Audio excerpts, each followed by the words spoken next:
Salut tout le monde, bienvenue au colloque de l'ACPER. Merci d'être ici en grand nombre à la session sur la valorisation des attributs environnementaux.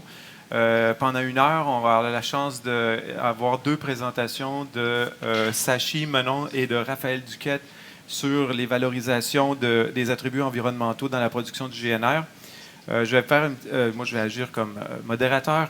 Je m'appelle Simon Naylor, je suis entrepreneur. J'ai fondé une compagnie qui s'appelle Viridis Environnement qui recycle 700 000 tonnes de matière organique par année. Puis cette année, j'ai décidé de faire le grand saut dans la production de GNR pour ajouter de la valeur dans mon entreprise. Mais rapidement, je me suis rendu compte qu'il y avait une ligne de revenus et 197 lignes de dépenses potentielles. Dans mon plan d'affaires. Alors, je cherche une deuxième ligne de revenus. Et on a devant nous d'abord un expert américain qui va venir nous expliquer comment ça se passe aux États-Unis, mais également notre ami Raphaël Duquette d'Énergir pour trouver des pistes de solutions pour mettre une valeur, c'est-à-dire des revenus à ces attributs-là. Alors, je vais vous présenter nos conférenciers. D'abord, Sachi Menon, qui est venu de Ohio aujourd'hui pour nous voir. Donc, thanks so much for coming from so far, and you're very welcome to Quebec. Sachi is CEO and co-founder of Eco Engineers. It's a consulting and auditing firm that specializes in low carbon and decarbonization strategies. He holds over 20 years of business strategy and business development experience in finance, commercial, real estate investments, and so on, and renewable energy consulting, etc. He has worked closely with federal and state regulators and also biofuel industry over the past 10 years to frame policies and enable successful projects. Sachi is going to come and speak about the American way to do it, hopefully inspiring. I suggest we start with your presentation. Okay. On va commencer avec sa présentation. And just before Sachi, I will introduce Raphaël Duquette. So for maybe one person in the room don't know Raphaël. Okay. Maximum. Alors, Raphaël est le directeur du développement et stratégie des gaz renouvelables chez Énergir. Il est responsable d'une équipe dont la mission est d'accélérer le développement de la filière du gaz renouvelable au Québec, notamment en accompagnant des promoteurs, des municipalités et des entreprises privées dans leurs projets de production de GNR avant de joindre Énergir. Raphaël a travaillé comme ingénieur spécialisé dans la production de biogaz et cumule près de 15 ans d'expérience. Bienvenue chez vous, Raphaël. Merci. Donc, yeah, it's your turn. Thank you. Can you hear me? Yeah, okay. Thank you, ACPER and Énergir and Simone and thank you all of you for having me over. I'm going to just talk a little bit about the low carbon fuel standards and how RNG, renewable natural gas, has really become a sort of a favorite decarbonization strategy in the U.S. So I'll talk a little bit about Eco Engineers later today in the slides, but to start off with, does this work? Maybe not. The green, this one? The big green. Oh, okay. Oh, there you go. Thank you. So I usually just like to start off by saying that our objective here is to transition to a sustainable economy. And in the U.S., we are talking about over 5 billion metric tons of CO2 emissions. And then there's many other environmental impacts. And I usually like to start off by this. It's sort of this is our direction, this is our North Star. And we need to use that to set baselines, to set our values, and to make decisions. So this is our real goal. And I really think it's important to be inclusive of the petroleum and natural gas industries, like Énergir, for example. It's important that we include utilities, petroleum, and natural gas industries in this conversation. So right now in the U.S., Chevron is the biggest producer of renewable diesel. Valero is the biggest producer of ethanol. BP is like one of the biggest producers of landfill gas. So without their help, these projects cannot move forward at a scale we need. So it's important to be inclusive of them. Some keys to success is we should absolutely set very, very ambitious carbon policies, and that's important. We should always shoot for a home run, and we need technology transformations. We need effective carbon markets, and effective carbon markets is really the critical answer to a lot of these problems, because without a effective carbon markets, you just cannot incentivize the right type of projects and help them produce and sell the clean fuels that we need. And the last point I really want to make is, and I'll talk more about this later, is to be effective, we need some standardized ways to measure what is good and what is bad. Because if you don't have a standardized ways to measure that, it's difficult to compare and difficult to know what to pay for. So one thing I want to point out is in California, I'm just going to focus on California, the policies are working. This is the total energy demand in California, and this is the share of fossil energy in California. So you can see this is declining. The share of fossil energy is declining in transportation, and it's been replaced by other alternatives, mostly renewable biofuels and alternatives such as CNG and renewable diesel. Gasoline is staying about the same, but diesel is really falling because renewable diesel from soybean oil is becoming very, very, very popular. And the average, you can see, is falling as well. So what happened? What caused this to change? California has a very good policy, the low carbon fuel standards. And as a result of that, and as a result of the price that was established for carbon, which was that it was set a cap of $200 a metric ton, and it stayed at 200 for the past 6 years.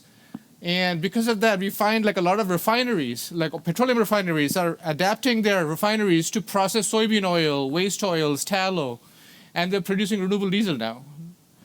Renewable natural gas is the other big thing, especially because renewable natural gas from dairy and their milk cows and swine manure have really kind of taken over. There's been so many projects that have been built over the past 5 or 6 years as a result of these policies.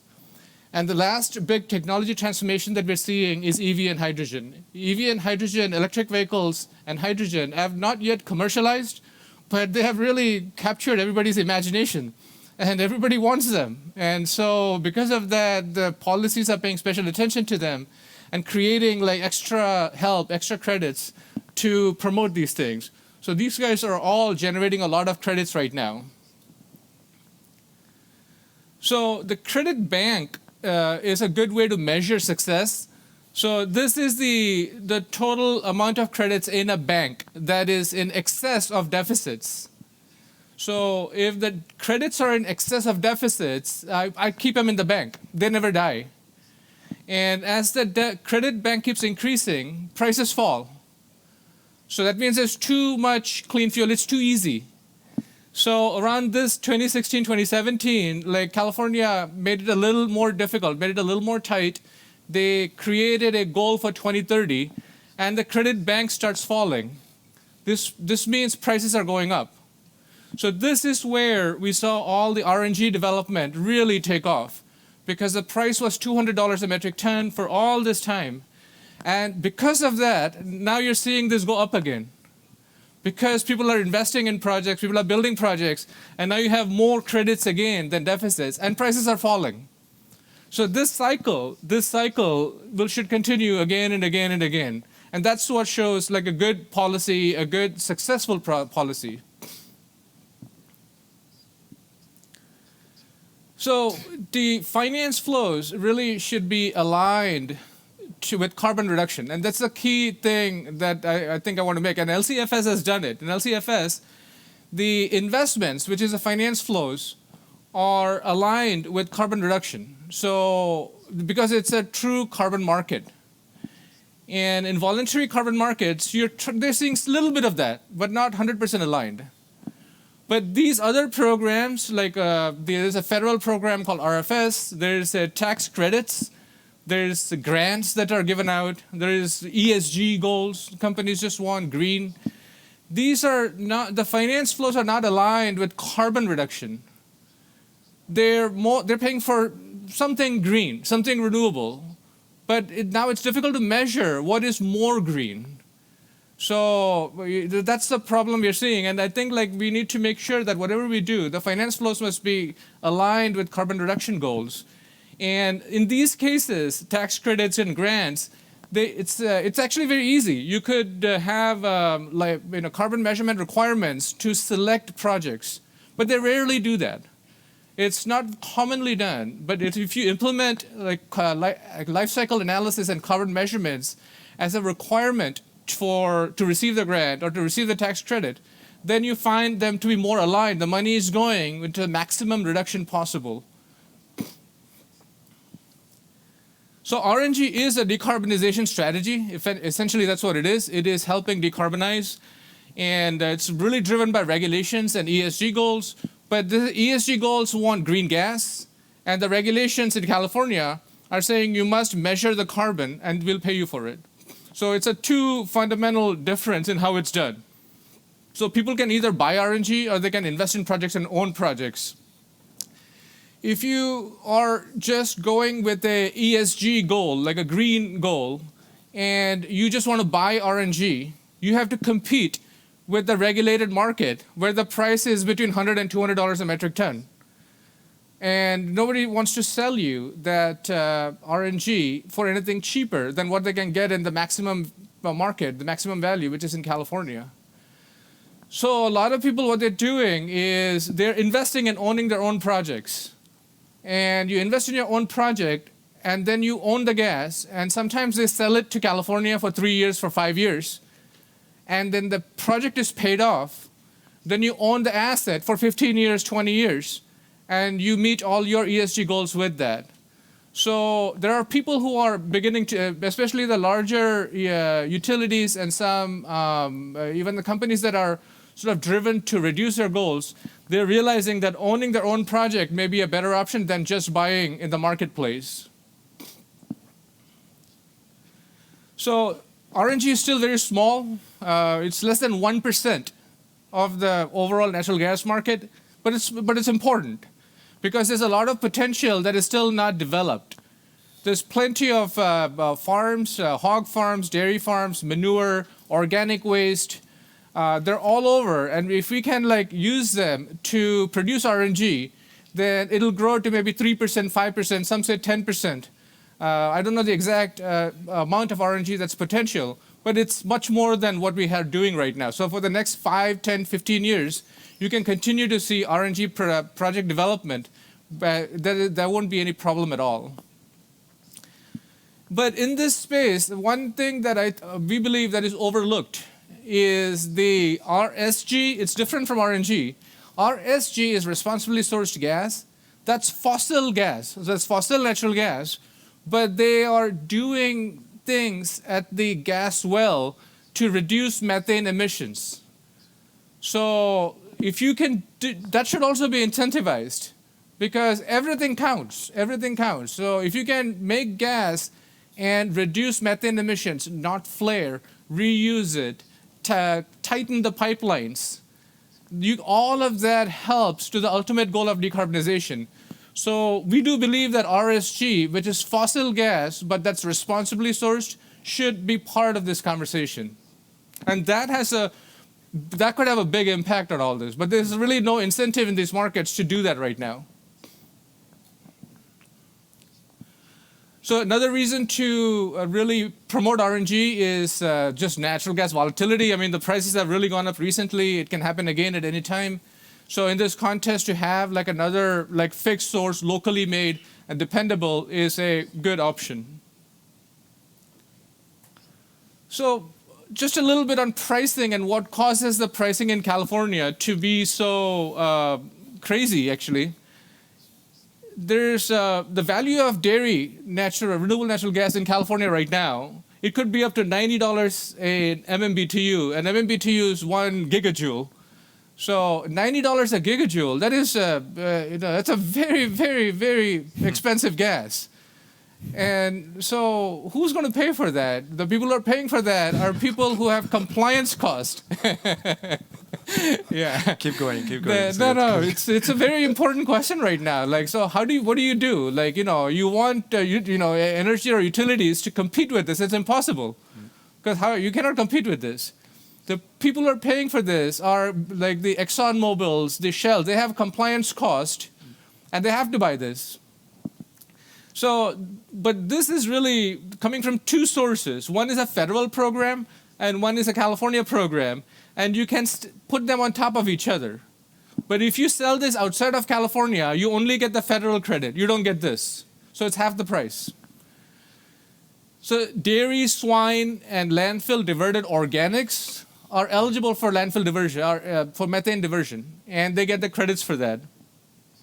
So RNG is really a tool here to reduce methane emissions from farming and from landfills, because both farming, like manure management, and landfilling results in methane emissions right now. So RNG is a tool to prevent that from happening, and it's a very good tool. And it also, this is another interesting argument that has come up recently, is that if you can have more trucks driving on CNG and RNG, it frees up renewable diesel for jet fuel. Because you're not going to fly a plane on RNG. I mean, nobody's going to do that. But they need jet fuel, and the renewable diesel for jet fuel is being used up by the trucks. So more RNG that goes to the trucks, the more renewable diesel you have for planes. And so that's also a good reason to promote and build more RNG. Here's an interesting slide. I know this is a lot of numbers, but the main point I want to make here is, if you, this is a regulated market, and this is voluntary markets. The numbers are not really important. It's really the trend that's important. Is that okay? Is that numbers are not really important. It's a trend that's important. But what we did here is we took the actual carbon reduction, and we calculated how much are you actually paying for the carbon. If we were to just assume there's a carbon market. Do you want me to wait? It's okay? Okay. So, so we wanted to just measure that, and what we found is that the prices for carbon are all over the map. It's crazy. It doesn't make any sense. Because if you add these two credits, like the federal and the state credits, you find that sometimes you're paying up to $800 for a metric ton of carbon. But that's really a compliance cost. And if you pay $15 for landfill gas, with a carbon intensity of 30 to 60, you're paying about $300 for a metric ton of carbon. That doesn't make any sense either. It's very expensive carbon. And so you do that for all these different things, and you find they vary quite a bit. For dairy swine manure, the price of carbon is $100 to $250 a metric ton. And in this picture, the responsibly sourced gas is actually very cheap from a carbon perspective. You can get carbon reduction for $5 a metric ton. But that's not incentivized right now in any of the policies. And this is also a place where you can get like a really big benefit, because there's a lot of methane leakage at the upstream gas production. So what really California is, like the really takeaways is that California is the big destination for everything, every RNG project. And what makes it possible is that you can inject into a pipeline, and you can put it in a pipeline anywhere in North America, and you can take it out in California. You don't have to physically transport the RNG to California. The voluntary buyers are being forced to pay more and more and more. You're seeing up to $30, $35, $40 sometimes for RNG from dairy and swine that they're being forced to pay, because the people kept saying, otherwise I'll just go to California. California uses a diverse set of policies to really kind of incentivize. So their real goal there is to clean up California's milk production. That is their really goal. And they're trying to use this policy to do that, and they're very successful at doing that. And this is the main thing. Without life cycle analysis, and this is what I was kind of trying to talk about earlier, the finance flows are not matched with carbon reduction. And it just doesn't make any sense. Like, why am I paying $500, $800 for a metric ton? I can buy an offset for $20, a very good offset. So voluntary carbon offsets are like supposed to grow. They're exploding right now. They're supposed to grow about 50 times in the next 20 years. And here, what we are really looking at is carbon intensity, which is global warming potential. But there's like a whole host of other sort of environmental and social things that are not measured right now. And that is just how it is, the world is right now. We're measuring this, but we're not measuring this. But recently, we're seeing a lot of interest from people in including some of these into a final, like a holistic life cycle analysis. And we're seeing this more in the plastics side. Plastics are finding out that just a global warming potential is not a strong enough argument on why to recycle plastics. But if you start including some of these, then it makes more sense. Here's just how the life cycle analysis for RNG is measured. If you notice, the biggest thing here, negative 316, is from preventing methane leakage at the farm. If you don't include this, it's actually a positive carbon intensity. But there is so much methane leakage you can avoid that it suddenly becomes a very valuable product. And you can customize these things. Just because California does it this way doesn't mean everybody has to do it this way. So Minnesota and other states, and Canadian Clean Fields Program, they're customizing this to their own needs to incentivize local economies, local needs, environmental needs that are more specific. So this is just showing that RNG is very successful. The average carbon intensity has decreased from 45 plus to 46 minus in 4 years. Because this is again the proof that if you structure the policy correctly, the finance flows start going towards lower and lower carbon intensity projects. And the average, this will continue to, we're seeing about like 150 to 200 dairy animal manure pathways in the pipeline. And that is just what we're seeing in the next 1 or 2 years. So lastly, I want to just kind of say that biomass, RNG is part of biomass. Biomass is very, very important. There's a lot of interest in wind and solar, but biomass is still a very big part of the conversation right now. Although only 12% of the energy is renewable in 2020, 40% was biomass. And the renewable energy used, most of it, solar and wind, was probably in electric production.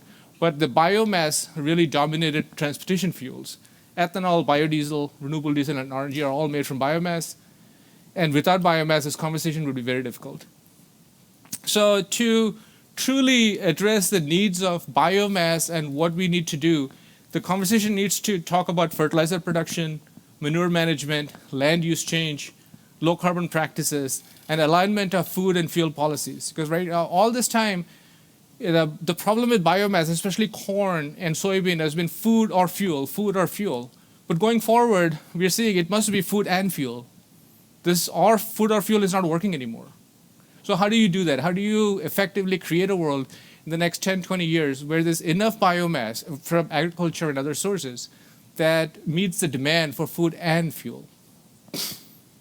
So that's all I have to say. We're eco-engineers. We really do 6 things. We help you learn the regulations, the policies that drive the change towards decarbonization. We measure carbon. We do a lot of life cycle analysis. We engage with regulators, set internal policies. We help develop projects. And we manage your compliance. We also verify. So these are the 6 things we believe all projects need to be successful. So we've been doing this since 2009. And what we really look for in our clients is we help them with have confidence in their decision making because they have all the knowledge and tools at their hands. We help them understand the environment, and so they can make rational decisions and rational analytics. But I just want to close with a brief video that really sums up who is eco-engineers. And there's no sound, but there's this. This is good enough.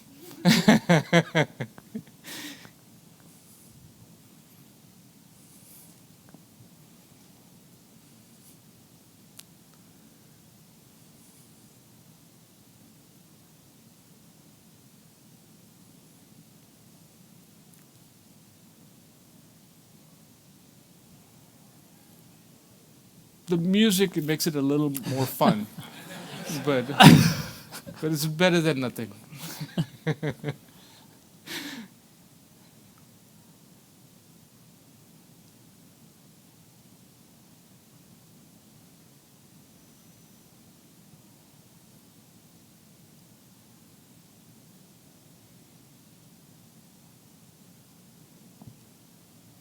So I'll be happy to take questions after Raphael's talk. Thank you. Thanks.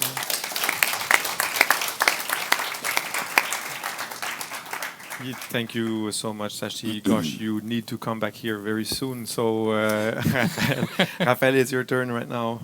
Yes. Après, après on prendra les questions. Excellent. Malgré que Simon rit de moi avec mes petits cartons, je me suis quand même pris des petits cartons parce que sinon, là, je déborde puis je pourrais parler. Je l'ai faite, là, la présentation, puis j'arrivais à peut-être 30 minutes. Là. Donc, j'ai 20 minutes. Je vais me retenir. Et puis, ça me cadre justement dans ma retenue. Je vois quand même pas mal de visages connus, là, donc je vais peut-être aller rapidement sur le contexte, mais aujourd'hui, je vais vous parler plus principalement du contexte de la vente du GNR au Québec. Puis pour ça, bien sûr, je pense que c'est important de... regarde, je vais commencer par la situation actuelle. Où est-ce qu'on est dans le marché du GNR au Québec? Ensuite, je vais vous parler un peu des stratégies d'approvisionnement, des différents mécanismes qu'on a au Québec chez Énergir pour aller chercher du GNR. Alors, ensuite, je vais vous parler du contexte de vente puis d'achat du GNR. Je pense que c'est important de bien comprendre là, le lien entre les producteurs et les clients d'Énergir. Puis ensuite, parler un peu plus là, des contrats qu'on peut signer Énergir avec les producteurs. Donc, un petit pas de recul, pour vous parler du contexte aujourd'hui au Québec, puis la vision d'Énergir. Je vais aller rapidement ici. Là, je pense que vous connaissez un peu notre vision. Énergir, on veut être un acteur important dans la transition énergétique. On a développé une vision pour 2030 qui se déploie en 4 grands piliers que vous voyez là. Aujourd'hui, je vais vous parler plus particulièrement du GNR, donc du pilier que vous voyez là. Donc, on veut accélérer la quantité de GNR qu'on a dans notre réseau. On veut augmenter à 10 % en 2030 le GNR. Puis pourquoi on y croit tant au GNR, puis pourquoi on pense que c'est un outil important dans la transition énergétique? C'est parce que ça peut nous permettre de réduire les GES dans plusieurs, sinon la majorité des secteurs d'activité au Québec, mais aussi dans l'ensemble des régions du Québec aussi.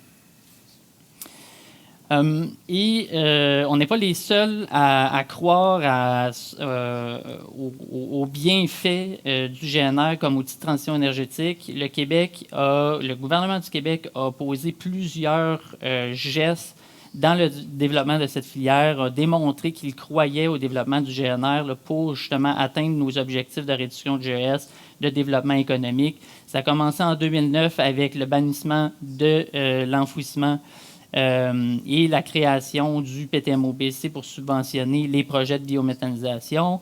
Ça a permis à plusieurs projets de se développer. On voit Saint-Hyacinthe, la CEMEX, la Ville de Québec, qui profitent justement de ce programme-là là, qui a été mis en place là, par le gouvernement provincial et le MELCC là, plus particulièrement. Je vais un bon 10 ans, un jalon très important, le règlement qui impose des cibles minimales de GNR dans notre réseau, donc qui nous exigeait d'avoir 5 % de GNR en 2025 et on l'espère là, bientôt une nouvelle mouture de ce règlement-là qui va établir une cible de 10 % en 2030. Ensuite, il y a eu plusieurs gestes aussi, là, de nouveaux programmes PSP-GNR avec une enveloppe globale de 260 millions de dollars. Puis, ça a eu des répercussions là, sur l'ensemble des projets là, qu'on voit ici. Puis, c'est ça. Donc, ça a porté fruit. On voit l'ensemble de projets qui se multiplient. C'est intéressant. On voit vraiment un dynamisme là, de la filière. Il y a de plus en plus de projets qui se développent. Ce qui est intéressant ici, c'est qu'on voit que les projets se développent dans l'ensemble des régions du Québec et c'est plusieurs types de projets aussi, des sites d'enfouissement, des municipalités, des projets agricoles. Puis, c'est ça. Donc, si j'avais présenté cette diapo-là, je vous dirais 2 ans plus tôt, on aurait probablement eu une majorité de projets municipaux. On voit là, que les autres types de projets de GNR se développent bien. Ici, c'est pour présenter la situation actuelle des approvisionnements et des volumes contractualisés à l'heure actuelle. Comme je le disais là, à votre droite, là, oui, c'est ça, à votre droite, les producteurs de GNR, il y en a de plus en plus. En pâle, ce que vous voyez, là, c'est les projets québécois de production là, qui sont en développement à l'heure actuelle. On voit une progression. Puis, bon, vous voyez là, qu'il y a comme une stagnation 2023, 2024, 2025, mais ça, c'est juste parce que c'est des projets qu'on ne connaît pas encore, mais il y en a plus qui se développent, puis ça s'en vient, ça va continuer de progresser, puis on est confiant. Ce que vous voyez à votre gauche, c'est actuellement les volumes qu'on a de contractualisés. Et vous voyez, là, c'est comparé avec nos cibles. Donc, l'année prochaine, on s'attend à dépasser nos cibles réglementaires de 1 % avec une livraison d'à peu près 95 millions de mètres cubes. J'ai dit l'année passée, mais l'année prochaine. Et en 2023, on est un peu en bas de notre cible réglementaire avec les volumes contractualisés à ce jour. Pour plusieurs d'entre vous, là, vous savez, on a lancé un appel d'offres en novembre dernier. On pense pouvoir dépasser la cible là, en 2023 aussi. Puis ce que vous voyez ici aussi, c'est qu'on doit continuer les efforts. Il nous reste beaucoup de volume à aller chercher pour atteindre la fameuse cible de 5 %. Puis on va avoir besoin de plus en plus de producteurs et de plus en plus de volume là, dans les prochaines années. Donc, comment on va aller les chercher, ces volumes-là? Puis comment on va les atteindre, nos cibles? Donc, il y a plusieurs mécanismes d'approvisionnement qu'on utilise que j'ai listés ici. Donc, encore une fois, là, je vois des promoteurs de projets, là, vous le savez un peu, là, mais il y a 3 façons, là, finalement, de contractualiser avec Énergir ou de négocier avec nous une entente d'achat du GNR. La première, c'est une négociation, un contrat de gré à gré. Ça implique une négociation à livre ouvert, on regarde ensemble le modèle d'affaires, puis on s'entend sur un prix qui va permettre de rentabiliser le projet. Ces projets-là, ces négociations-là à livre ouvert, c'est souvent des négociations qui prennent plusieurs années. Donc, c'est des volumes qui vont être disponibles là, dans 3, 4, 5 ans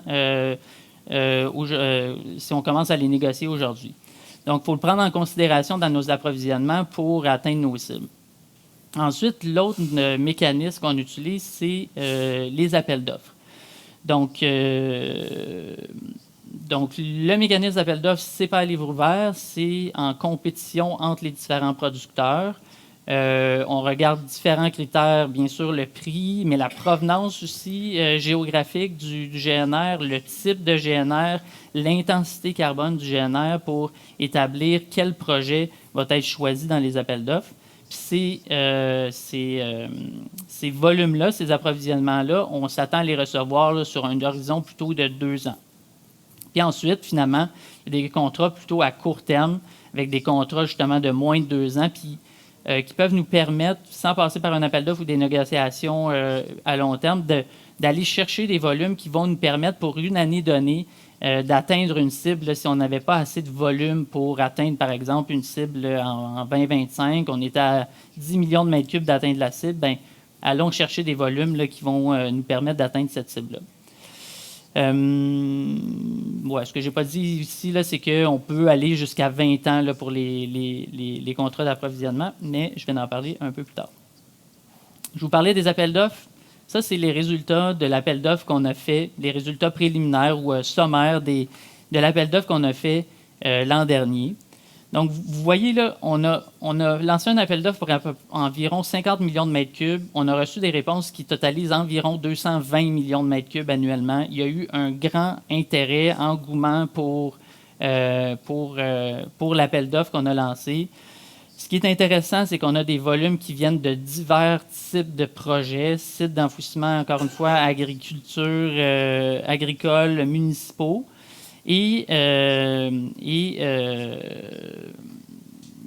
L'autre point important, on a eu un prix moyen là, de l'ensemble des approvisionnements d'environ 35 $ le gigajoule. Donc, c'est à prendre en considération aussi.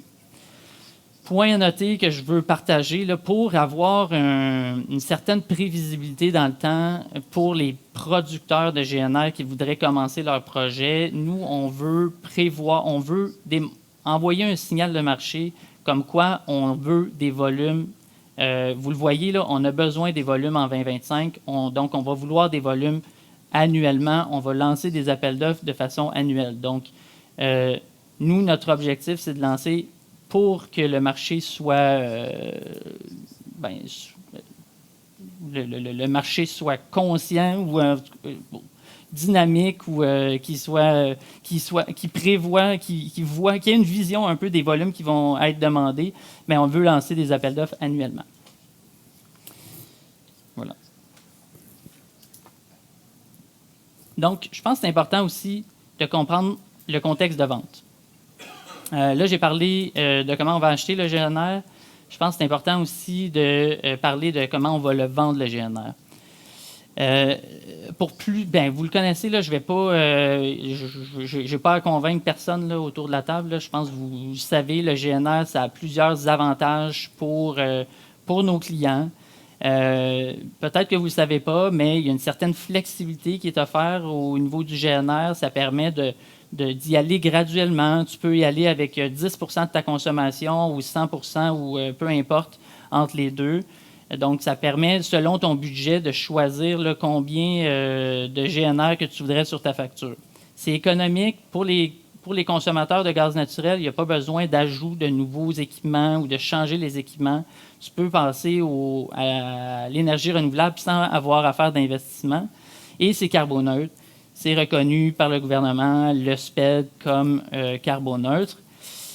Un point intéressant et important pour les promoteurs, c'est à l'heure actuelle, le SPED là, représente une valeur de 1,80 $ le gigajoule. Vous le savez peut-être, là, historiquement, le prix du gaz conventionnel est environ 3 $ le gigajoule.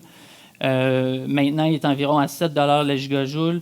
Si on ajoute cette valeur-là du SPED, là, on arrive faites le calcul, là, on arrive entre 5 et 9 $ le gigajoule. Donc, il faut que vous compreniez qu'à l'heure actuelle, on vend du GNR à 15 $ le gigajoule. C'est un effort supplémentaire qui doit être fait par la clientèle pour supporter le GNR.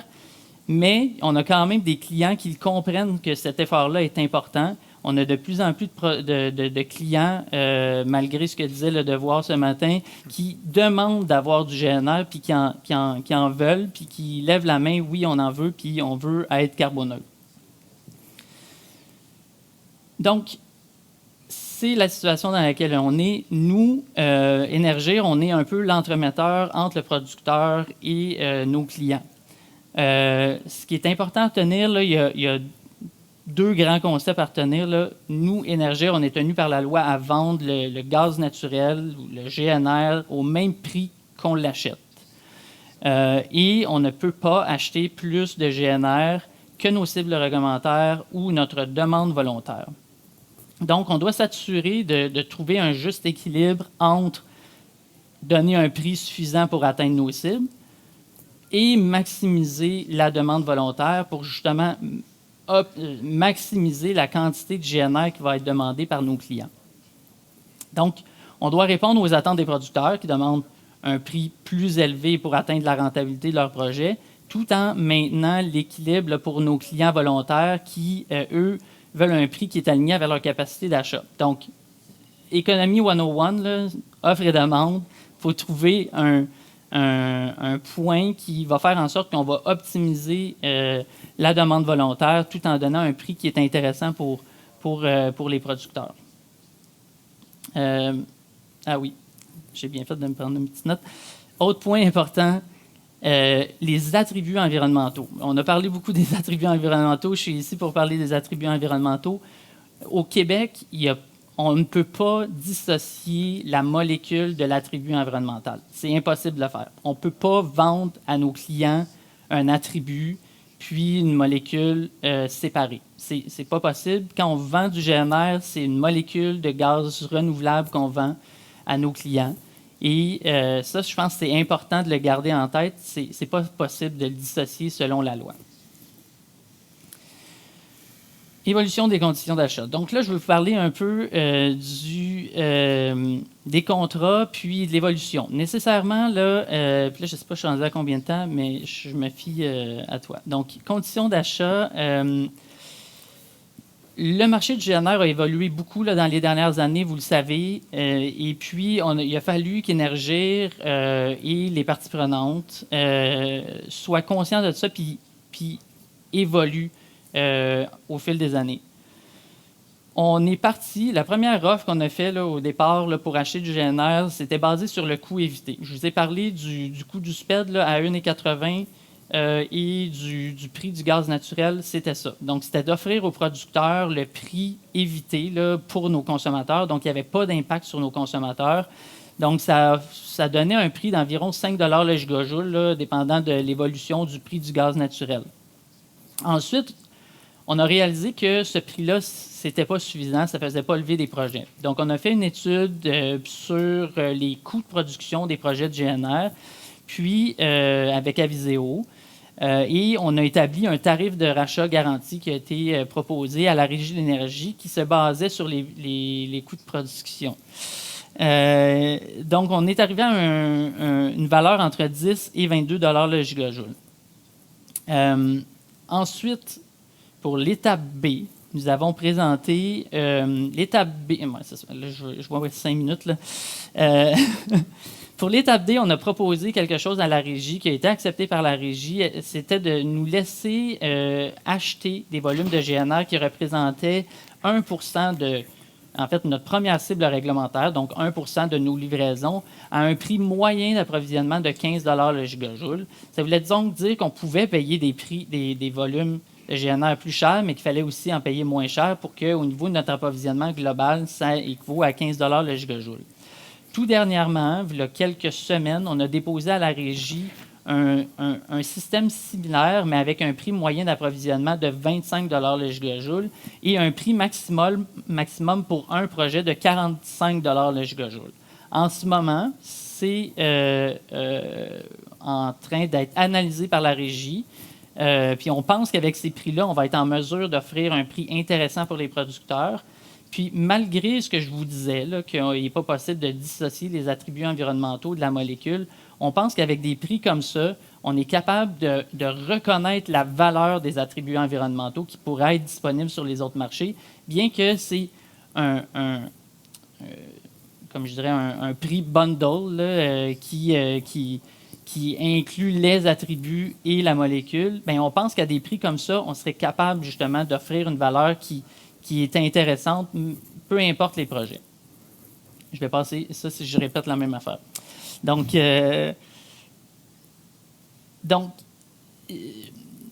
voyons, où est-ce que je voulais en venir avec ça? Donc, les projets, les contrats qu'on peut signer avec les producteurs, je pense que c'est important qu'on comprenne le contexte dans lequel on est. Comme je vous disais, aujourd'hui, c'est impossible de dissocier les attributs environnementaux. Par contre, on est conscient de ce qui se passe dans le marché. On est conscient que le règlement sur les carburants propres s'en vient, qu'il va falloir évoluer. Puis c'est pour ça qu'on a évolué aussi dans nos contrats d'approvisionnement avec les producteurs.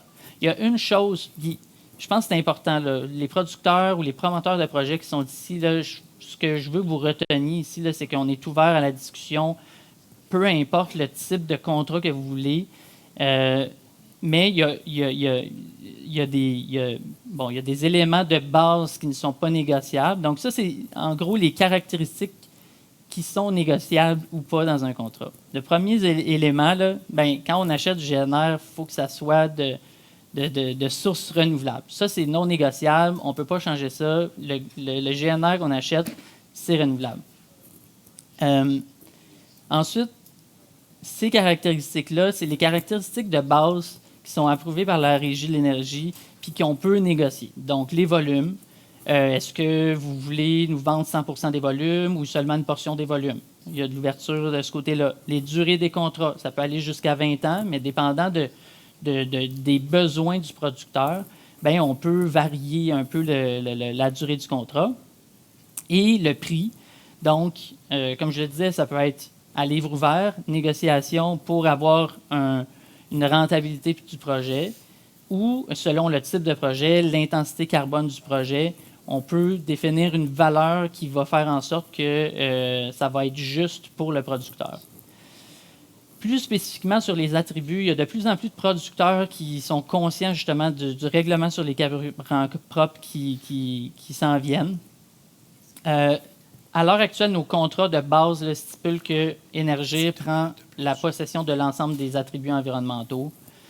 Cependant, on est ouvert, comme je le disais, à la négociation, à discuter, à des mesures qui peuvent faire en sorte là, qu'on soit flexible et que ça profite pour les producteurs, tout en gardant la renouvelabilité du gaz qui est acheté. Puis là, je répète un peu là, ce qui est écrit là, mais on est conscient que, dépendant du producteur, il y a des producteurs qui vont être plus averses au risque que d'autres, donc ils vont peut-être rechercher des contrats à long terme à prix fixe. Il y en a qui vont vouloir prendre le risque du marché, justement, peut-être volatile de la RCP. Il y a des gens qui vont avoir une perception de la valeur des attributs qui est très grande versus d'autres qui vont peut-être voir une valeur un peu moins grande que d'autres, un petit peu moins grande sur les attributs. Puis, il y en a pour lesquels l'échange des attributs en soi, pour eux, ça va être trop complexe. Il n'y a pas le manpower pour faire ces échanges d'attributs-là. Puis, c'est à prendre en considération là, dans les négociations de contrats qui vont venir avec Énergir. Puis, il y a une flexibilité. Est-ce que c'est un partage des attributs futurs potentiels? Est-ce que c'est un partage de la valeur? Est-ce que non, je veux absolument avoir un prix fixe, donc je donne toute la valeur des attributs. Tout est sur la table. Il faut juste discuter, puis on est ouvert à la discussion. Donc, voilà, je pense qu'il y a plein de structures de contrats qui peuvent faire en sorte qu'on peut arriver à une solution gagnante des deux côtés, autant pour les clients de GNR que pour le producteur. Et je suis confiant qu'on va avoir de plus en plus de projets avec des belles conditions comme ça qui vont lever, puis qu'on va être en mesure d'atteindre nos cibles de 2025 et de 2030. Merci.